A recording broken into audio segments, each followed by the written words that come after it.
Born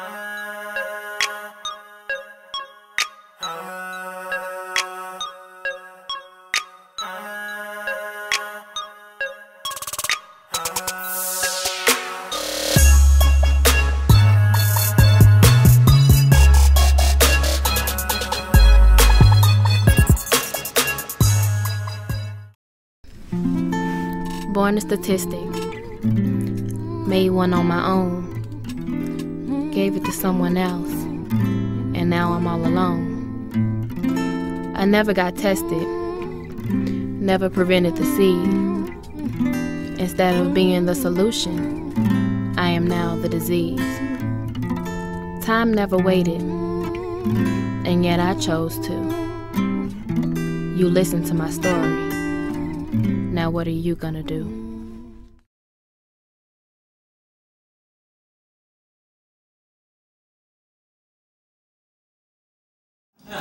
Welcome to Empower Now. I'm your host, Pastor Stanley Cofer. I have with me Dr. Jeanette Dees Calhoun. She is the lead chairman with the Black Women's Initiative and the president of East Texas Cares. Welcome to our show. It's good to be here. Thank you so much for having me. Thank you very much, Dr. Calhoun. I just want to thank you for coming and being on our show. A very important show that we wanted to discuss about, the HIV epidemic and the AIDS epidemic that's in our country and facing many African Americans. And just like to ask you, how did this all come about with the Black Women's Initiative and East Texas Care? The Black Women's Initiative actually came out of a movement that was undertaken, or a need that was undertaken by State Department of Health Services. Dr.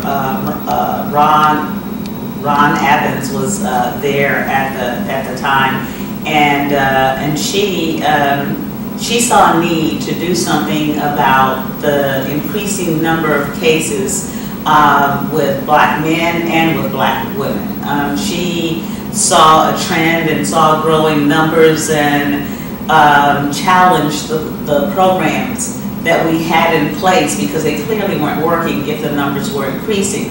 And this is an initiative that she started about 8 years ago.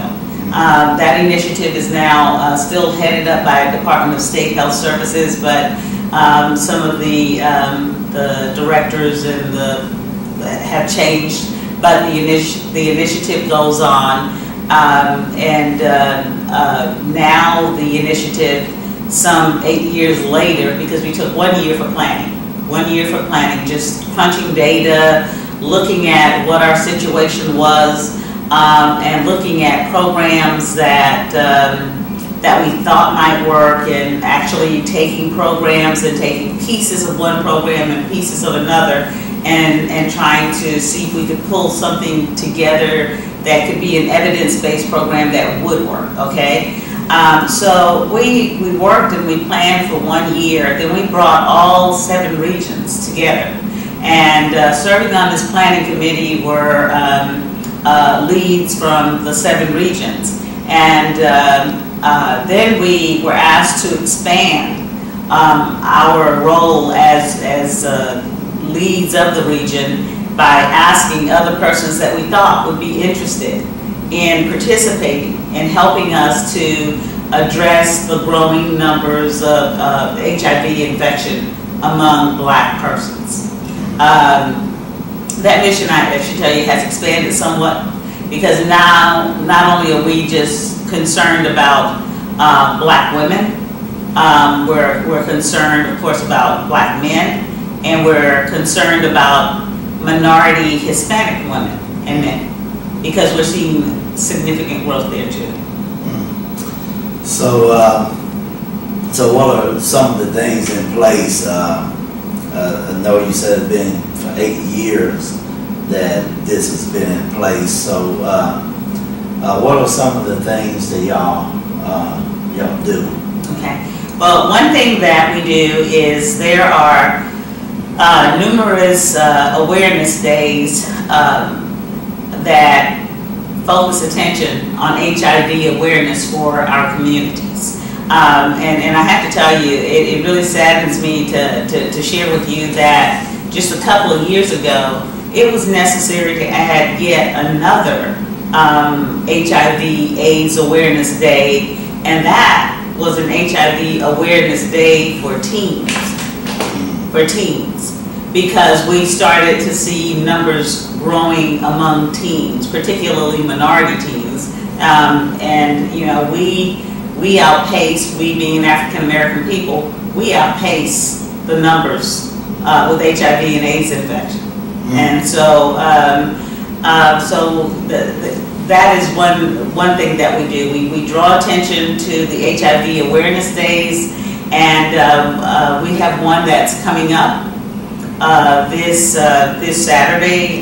It's the 27th of June, and this is an HIV day that we're going to be partnering with the Glass Recreation Center, who were kind enough to let us use their grounds, with UT Northeast, and they're going to, of course, have their community health workers involved, and we also will have volunteers from throughout Region 4 that are parts of the Black Women's Initiative, distributing information. We have invited sororities and fraternities to participate, and we're hoping that they're going to participate with us. So far, the feedback from them has been encouraging.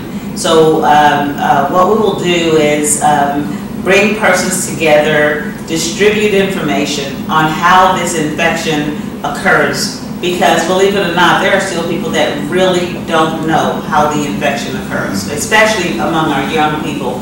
And we cannot afford to miss another generation. And that's essentially what we did in the last generation. You know, this is a disease that's been around for 35 plus years. And it actually has been around longer than that, but we in this country give 35 years to it as having been around, and it's unbelievable that that still it's here, and that we're not seeing a lot of progress in terms of an end to it. What we are seeing are improvements in medications, so we're improving the quality of life, but in terms of actually eradicating this, we see that as being somewhere off in the distance, and you know, the labs are working, researchers are working, and we're certainly appreciative of that, but this is something that we really need to get our hands around. All right.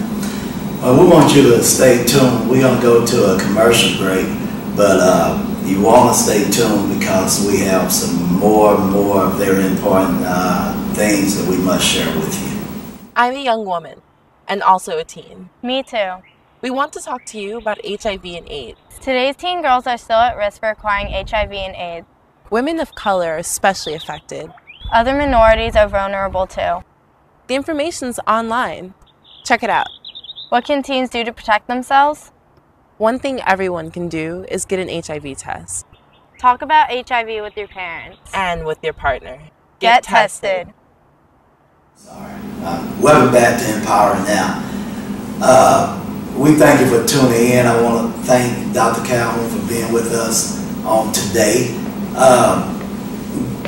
This is a very important subject that isn't talked about too much in our community.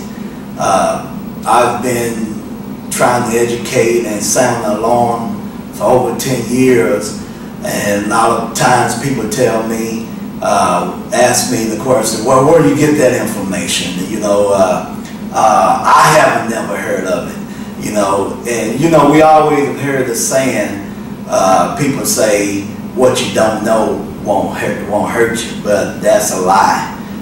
Even the scripture says, God said, my people are destroyed because of lack of knowledge. And it just baffles me how so many people don't want to care to know, or they're afraid to know. But that's why I feel like it was very important that I do this show and sound the alarm to the community that, hey, wake up, you know, we are in some serious situation. This is an epidemic situation that unfortunately so many people are ignoring. Unfortunately, a lot of our preachers, they said black people get most of their information from the pulpit, and unfortunately, there's a failure there. So thank God for Dr. Calhoun's on the front line trying to get this message out, and she's going to share with us today on some statistics and about, you know, how HIV is affecting our community. Well, in Northeast Texas, we're really concerned because, let me just step back just a bit and say this, that we are seeing an increase in new infections, and the state of Texas ranks fourth in the nation in the number of new infections in this country. And when you look more specifically at Texas and you look at where these infections are, typically you think of large cities. Well, that's not true. The largest number of new infections in HIV and AIDS are in East Texas. East Texas. Yes, the largest number of new infections are in East Texas. And that is why we have got to be more vigilant. That is why we have got to talk to each other. That is why we have got to distribute information in our churches and in our communities, in our clubs, be they social or civic, but we have got to distribute this information. And we've got to get this information into the hands of young people as well, because we are seeing that increasingly young people are becoming infected. And they are becoming infected because they do not see this as a young person's disease. And why is that? Perhaps it's because they don't understand how the infection occurs, because we've not really shared with them the very specific kind of information they need to know. I believe in abstinence, and I believe that that is what young people should be practicing. However, when we look at the teenage pregnancy rate in East Texas, we know that that's not working. And we don't want to lay all of this on our independent school district. We want to ask the churches to get involved with this. Yeah. Because young people come to the churches, and some young people don't come to the churches. And for those persons, we want to see churches involve themselves in going out into the community, participating in national awareness days like the HIV National Testing Day that will be happening on the 27th of this month, Saturday, at the Glass Center, because we need to give them information and we need to let them know why they're becoming infected. And I'll just share very quickly something that Dr. Leahy, who was the past commissioner for Department of State Health Services, well, he is now in a shared position here in East Texas at UT Northeast, and he's working in population health. And he is an infectious disease doctor, and when he was interviewed, when he took this position, he was asked about his challenges through the years as a physician, and he said one of the most challenging things he's ever had to do as a physician was tell the parent that your 16-year-old has HIV. And it does happen. And we need to face that. We need to acknowledge that, and we need to share information with our young people, and we need to work with them and realize that this is a community health problem. This is a community health problem. We don't need to sweep it under the rug. We don't need to be ashamed to talk about it. We need to talk about it. We need to be very vocal about it, because we are largely impacted, infected, and affected by this. We make up 12% of the national population. However, we make up the largest percentage of persons infected with HIV and AIDS in this country. And the same thing holds true in Texas. We are the largest infected population. So we have got to do more so that we don't continue to let this horrible virus, which is HIV, and if it advances, it becomes AIDS. We don't want to let this continue to take our lives. Why? And that is what it's doing. Why do you think we are so slow to talk about it? I mean, why is such a taboo subject? I think it's from the stigma and how HIV came to be known. HIV showed itself, particularly in our country, as an opportunistic infection that was showing up among men who were having sex with men. And so that, of course, was taboo. And so, you know, we decided, well, if that's occurring with them, that's them. We now see that this is no longer the case. This is something that's touching the lives of black women. It's touching the lives of black heterosexual men. And the other thing that is not significantly known is that 1 in 6 people do not know that they are infected with HIV. So, then it's very hard to get a dialogue going. So it's easier to get a conversation going, and you know, we can have a conversation, but we got to keep it going, and it has to become a dialogue. And we can't just talk about it on awareness days. We've got to talk about it, and we've got to embrace those people who have it. And there are people that are living with HIV and AIDS, and they hide themselves because they feel less than a part of this community. So we have got to embrace those people. And we've got to love those people, and we've got to be supportive of those people. Yeah. Okay, Yeah. and we got to realize that those people are us. Yeah, yeah. You know, we hear so much protest and so much noise about, you know, we hear about Ebola, you know, and diabetes and heart disease, but where does HIV rank in the among black people in terms of the number of black women that die from HIV from the ages of 14 to 34, we have more black women dying from HIV than we do from heart attacks and heart conditions, that sort of thing. Okay, but again, it's very, very difficult because this is a virus that people think of as having some sort of sexual beginning. And when you think of someone who has a heart condition, we don't tend to be as judgmental. We don't tend to be as judgmental. And I think that's a big part of it. We are judgmental. And you know, I run an agency that provides services to persons that are living with HIV and AIDS, and I don't judge. I provide services. Yeah. And you know, we have heterosexual women.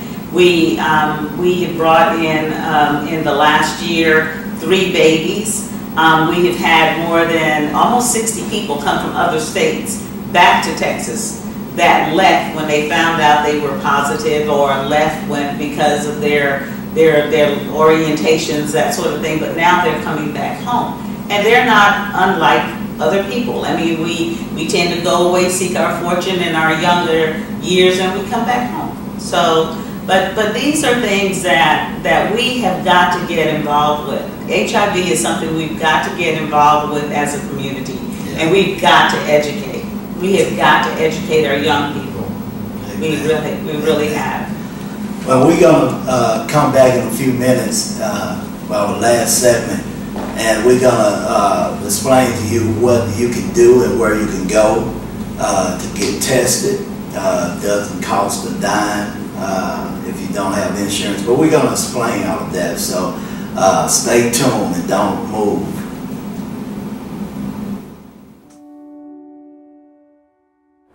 Did you know 1 out of 4 people that are diagnosed with HIV are women? And in most cases, through heterosexual relationships. And only half of the women that are diagnosed seek help. And very few are unaware. Women of color, we've got to stand up and protect ourselves. We make up the 64% of the 84% of women that are diagnosed. Protect yourself, because the life that you're saving can easily be your own. Remember, BLA. Be beautiful, love yourself, and be aware. Get tested.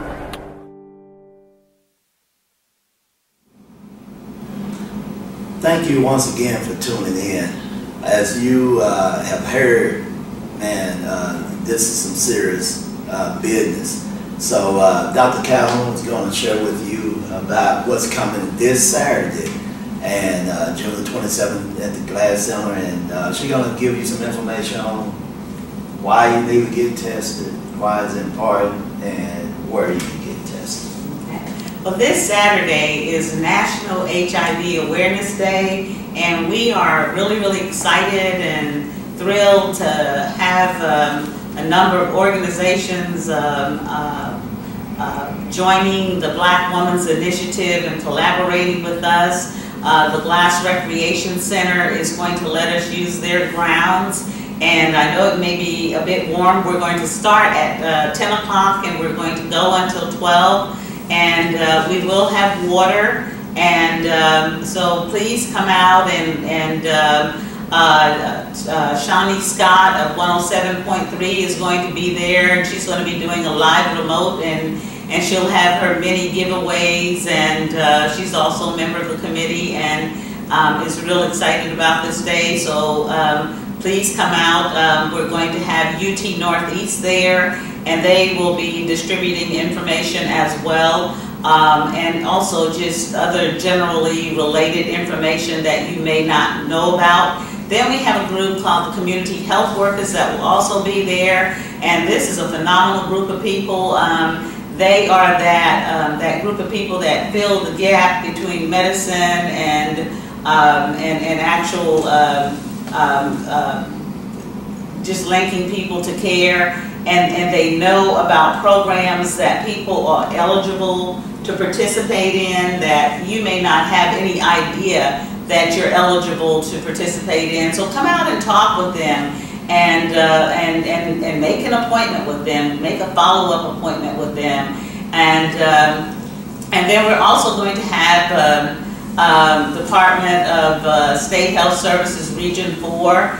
We're going to have persons there that will actually be providing tests. We're going to have Special Health Resources of East Texas, Longview, and hopefully Tyler there giving free tests as well. And the organization that I'm pleased to head, East Texas Cares Resource Center, will also be there, and we will be giving tests as well. And we will also be giving you information if you choose not to test on Saturday, but you'd like to come back and test at some other time at any of these organizations. We'll give you information, contact numbers, that sort of thing, so that you can go and you can schedule a time that will be more convenient for you to go and be tested. And it's so important for you to know your status. And I have to tell you that 1 in 6 people